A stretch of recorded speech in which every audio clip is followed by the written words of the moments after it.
अब हम देखेंगे 2 की एलिमेंट्स ऑफ क्रोमोथेरेपी। अब किसी भी थेरेपी में ऐसी कुछ ना कुछ चीज़ होगी जिसके बेसिस पे वो पूरा ट्रीटमेंट काम करता है। क्रोमोथेरेपी में वो 2 की एलिमेंट्स क्या होते हैं, लाइट और कलर। अब लाइट को समझने से पहले हमें ये जानना ज़रूरी है कि हमें कोई भी ऑब्जेक्ट विजिबल कैसे होता है। मतलब लाइट की वजह से ही हम चीज़ें देख पाते हैं, तो वो कैसे देख पाते हैं। तो लाइट हमारी आँख पे पड़ती है, यानी वो रेटिना पे पड़ेगी, आई के इनर सरफेस पे, और फिर जाके फोटो रिसेप्टर्स पे स्ट्राइक करेगी। फोटो रिसेप्टर्स क्या हैं, ये दो तरीके के सेल्स आ जाते हैं इसमें, कॉन्स और रॉड्स।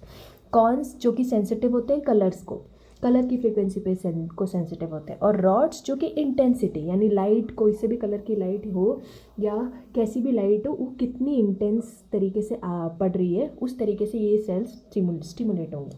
फोटो रिसेप्टर्स क्या हैं, वो सेल्स हैं जो कि लाइट के लिए सेंसिटिव होते हैं। जैसे ही फोटो रिसेप्टर्स पे पड़ी तो वहाँ पे जितने भी नर्व्स होंगे वो ब्रेन को सिग्नल करेंगे, फिर ब्रेन तक मैसेज पहुँचाएंगे और फिर हमें वो ऑब्जेक्ट विजिबल होगा। ऐसे हमें कोई ऑब्जेक्ट दिखाई देता है। अब light is responsible for turning on the brain, hence the body. मतलब टर्निंग ऑन द ब्रेन, इसका क्या मतलब हुआ, अब रात को जब हम सो जाते हैं, सुबह उठने के बाद में हमारे ब्रेन को भी तो स्विच ऑन करने की ज़रूरत होगी ना, कि अब उसे ऑटो मोड पे नहीं चलना है, अब वो जो हम डेली जो चीज़ें करते हैं उसको करने के लिए कॉन्शियसली अवेयर होने की ज़रूरत है। तो उसके लिए ब्रेन को स्विच ऑन तो होना पड़ेगा। ब्रेन स्विच ऑन होगा तभी तो बॉडी काम करेगी।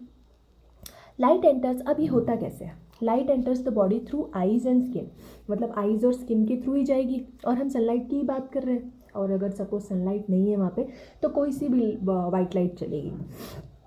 Then even a single photon of light enters the eye, it lights up switches on the brain.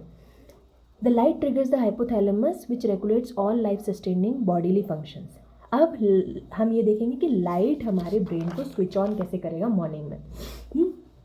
Light पहले पड़ी आँख पे, आँख से वो गई हाइपोथैलेमस पे। अब हाइपोथैलेमस क्या है, ये हमारी बॉडी के सारे फंक्शंस, जितने भी फंक्शंस है बॉडी के फंक्शंस, उनको रेगुलेट करता है। और ये किस किस चीज़ को स्टिमुलेट करता है, ये स्टिमुलेट करता है एंडोक्राइन सिस्टम को, नर्वस सिस्टम को, पिट्यूटरी ग्लैंड्स को, सबको उठा देता है कि आप सुबह हो गई उठ जाओ। रिस्पॉन्सिबल फॉर बायोलॉजिकल क्लॉक और सिरकाडियन रिदम, यानी जो हमारी बायोलॉजिकल क्लॉक है, जैसे एक टाइम डिसाइड किया हुआ है कि इस वक्त ये वाला बॉडी ऑर्गन एक्टिव रहता है और उस वक्त हमें वो काम करना चाहिए, उसके लिए भी हाइपोथैलेमस रिस्पॉन्सिबल है। हाइपोथैलेमस एग्जैक्टली हम ब्रेन को स्विच ऑन कैसे करेगा, एग्जैक्ट होता क्या है, हाइपोथैलेमस सिग्नल करेगा पीनियल ग्लैंड को। अब पीनियल ग्लैंड क्या करेगा, stops the release of melatonin. अब मेलेटोनिन क्या है, हार्मोन ऑफ डार्कनेस।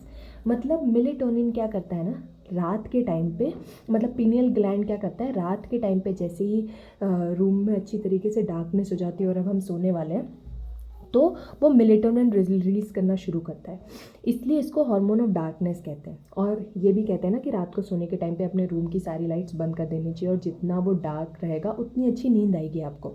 वो नींद अच्छी आने के पीछे का रीज़न है कि मेलेटोनिन रिलीज़ अगर अच्छी तरीके से होगा तो आपको नींद भी अच्छी आएगी। अब अगर आपको सुबह उठना है तो मेलेटोनिन रिलीज़ बंद होना बहुत ज़रूरी है। अगर ये रिलीज़ होता रहेगा तो आपको और नींद आएगी। तो और उसको स्टॉप होने के लिए पीनियल ग्लैंड को किसी ना किसी को तो सिग्नल देना पड़ेगा। वो सिग्नल कौन देगा, हाइपोथैलेमस। और वो हाइपोथैलेमस सिग्नल कब देगा, जब आँख पे लाइट पड़ेगी। अब आप लाइट, सनलाइट ले लो या कोई सी भी लाइट ले लो, उसका आँख पे पड़ना ज़रूरी है, तभी आपकी बॉडी में मेलेटोनिन रिलीज होना बंद होगा और आपको नींद नहीं आएगी फिर। अब ये चीज़ एक और चीज़ पे काम करती है कि अगर सपोज़ आपको रात को उठ के वॉशरूम जाने की हैबिट है और आपकी बाथरूम की लाइट बहुत ज़्यादा ब्राइट है, तो वापस आने के बाद में आपको नींद बहुत लेट आएगी। क्यों, क्योंकि आपकी बॉडी का जो मेलेटोनिन रिलीज़ था वो लाइट की वजह से अब कम हो गया है। तो आप वापस डार्क रूम में भी आ गए हो तो आपको फिर से नींद लगने में वक्त लगेगा। तो अगर ऐसा कोई इशू है तो आपको अपनी वॉशरूम की लाइट को रात के टाइम के लिए कोई डिम सी लाइट, छोटी वाली लाइट चालू कर देनी चाहिए, ताकि आपकी बॉडी की नींद डिस्टर्ब ना हो। ये होगा लाइट का सीन। अब देखते हैं कलर।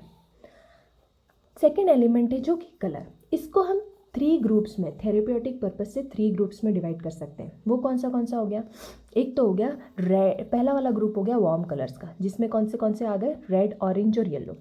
और फिर एक ग्रुप हो गया कूल कलर्स का, जिसमें आ गए ब्लू, इंडिको और वायलेट। ग्रीन हो गया न्यूट्रल। थेरेप्यूटिक पर्पस में ग्रीन न्यूट्रल काम करता है, यानी इसे आप कहीं पे भी यूज़ कर सकते हो। आपको और कोई कलर नहीं मिल रहा है, ग्रीन दे दो उसको, क्योंकि ग्रीन का कोई भी साइड इफेक्ट नहीं होगा। वो आपकी बॉडी में एक स्टेबलाइजर की, इक्विलाइजर की तरह काम कर रहा होगा। कुछ भी कम हो उसे वो उसकी कमी भरने का काम कर रहा होगा। अब यहाँ पे इस डायग्राम से हम ये समझेंगे कि कौन सा कलर, अब वैसे भी कौन सी कलर की जो लाइट है वो हमारी स्किन पे कितना डीप जा सकती है। अब देखो, जो वायलेट और ब्लू है ये अपर लेयर्स तक ही पहुँच रही है, एकदम अपर पार्ट तक, यानी। और स्किन की लेयर्स कितनी, 3 हो गई। डर्मिस, डर्मिस के ऊपर वाला हो गया एपिडर्मिस, और डर्मिस के नीचे वाला हो गया हाइपोडर्मिस।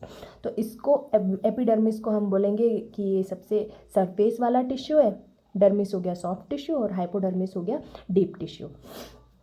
तो सरफेस टिश्यू तक क्या पहुंच रहा है, वायलेट, ब्लू। ब्लू हमारे काम का है यहाँ पे, क्योंकि ये यहाँ पर अब हमारी स्किन की सरफेस पे भी बैक्टीरियाज रहते हैं, और वहाँ तक कौन सा कलर पहुँच रहा है, ब्लू।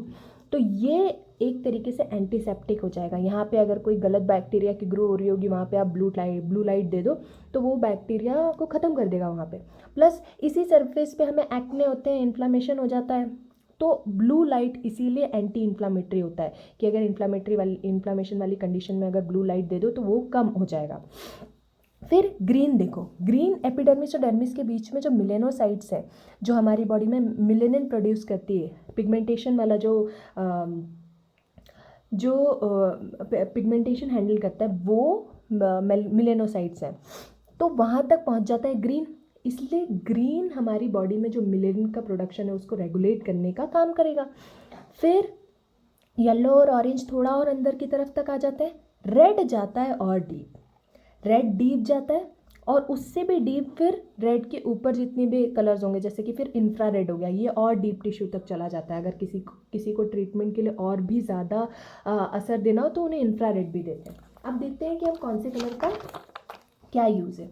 ब्लू लाइट मैंने बताया अभी कि बैक्टीरियाज को डिस्ट्रॉय करता है, रेडनेस कम कर देगा, एंटी इन्फ्लामेटरी है, और वहाँ पे स्वेट ऑयल प्रोडक्शन यानी ऑयल ग्लैंड्स तक तो पहुँच ही रहा है, इसीलिए वो एक्ने में हेल्प कर पाता है।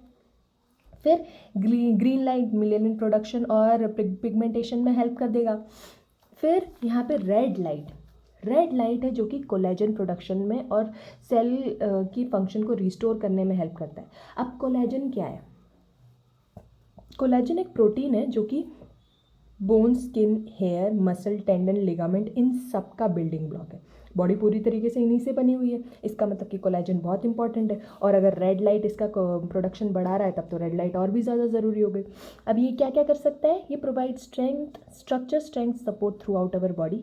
फिर ये और क्या करता है, फाइब्रोब्लास्ट, डर्मिस में जो फाइब्रोब्लास्ट होते हैं उसके फॉर्मेशन में हेल्प करता है। फाइब्रोब्लास्ट का काम क्या है, ये न्यू सेल्स ग्रो करता है, यानी इनडायरेक्टली कोलेजन ही न्यू सेल्स ग्रो करने में हेल्प कर रहा है। फिर ये डेड स्किन सेल्स है उन्हें भी रिप्लेस कर देगा। तो कोलेजन इनडायरेक्टली क्या क्या कर रहा है, ये हमारी स्किन को सैग नहीं होने दे रहा, यानी लटकने नहीं दे रहा। कोलेजन की वजह से ही हमारी स्किन प्लम्प, यूथफुल लुक देती है, मतलब एकदम हेल्दी सी दिखाई देती है, वो कोलेजन की वजह से। और उसके लिए हम रेड लाइट यूज़ कर सकते हैं। Okay, thanks for watching.